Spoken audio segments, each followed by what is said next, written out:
راست فرموده و واقعیت فرموده.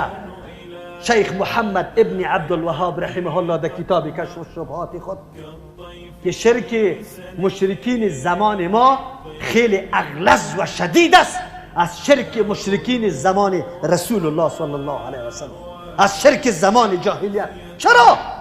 مشرکین او وقت در شدائد و تکالیف معبودایشان فراموش میکردن، به یک الله آواز میدادن، یک الله را. لیکن مشرکین زمان ما هر قدر سختی که سرش میآید به کی آواز میده؟ به پیر خود آواز میده، به زیارت ها آواز میده.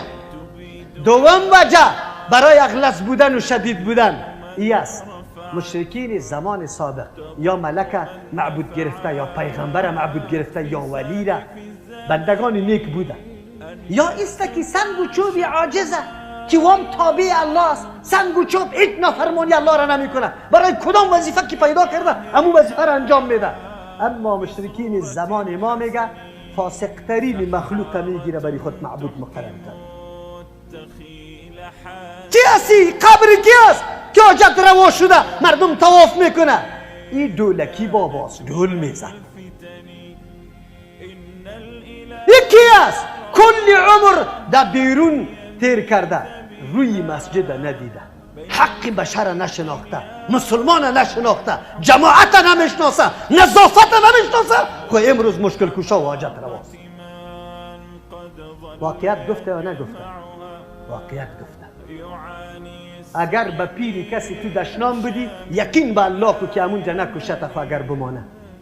لیکن احکام الله زیر پا میشه، توهین میشه، تحقیر میشه، مکمل هیچ غیرت بالا نمیشه. اگر تو گفتی که فلانی زیارت چیزی نمیتونه برات میگه اینطور نگو، میگه وی ما میرم از اینجا که مقتی تو خراب نشم. ترس سری اعضایش بالا میشه، میبینی که در حالت فرار است. لیکن قرآن کریم که کفار زیر لغت میکنه، به رسول الله توهین میکنه، کاریکاتوریش میکشه. غیرت دارن، غیرت بالا شده. چطور آواز آدم بلند نشود، قهر آدم نبیاید؟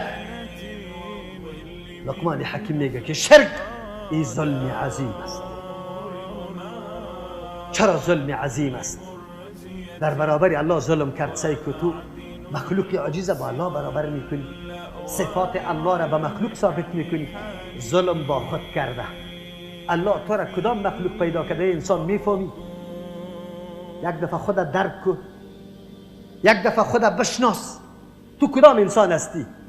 ابر در خدمت تو است، باران در خدمت تو است، سنگ و چوب در خدمت تو است، کوه در خدمت تو است، دریا و بحر در خدمت تو است، حیوانات و پرنده ها در خدمت تو است. خبر داری؟ ارزش تا میدانی؟ تو را الله کدام مخلوق پیدا کرده؟ حاکم. و همه مخلوق دیگه محکوم. از همه مخلوق استفاده میکنی، لیکن بیا خود پایین بیار.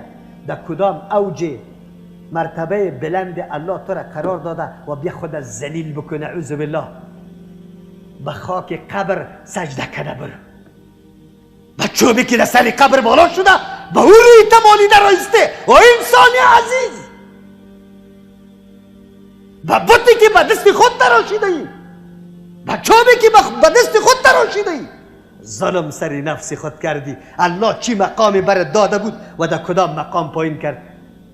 ثم رددناه اسفل سافلین. در اسفل سافل خود پایین کردی، ظلم سری خود کردی.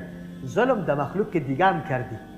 تو واری لنگی سفیده که سجده به پیرت میکنی، به صدها و هزارها مردم بیچاره دیگه هم فریب خوردن، رای تو را تعقیب کرده، رایسته دعوت دادی به شرک، مردم تباه کردی، ظلم به مردم هم کردی. امروز که مردم شرک میکنه، چرا میکنه؟ ملا را دیده، کل مردم امیره میگه. اگر بدعت رد میکنی هم برات میگه این قدر ملا نبود، این قدر ملا کافر بود. به اغتنيت فهو لي غنى وحسبي وكفى.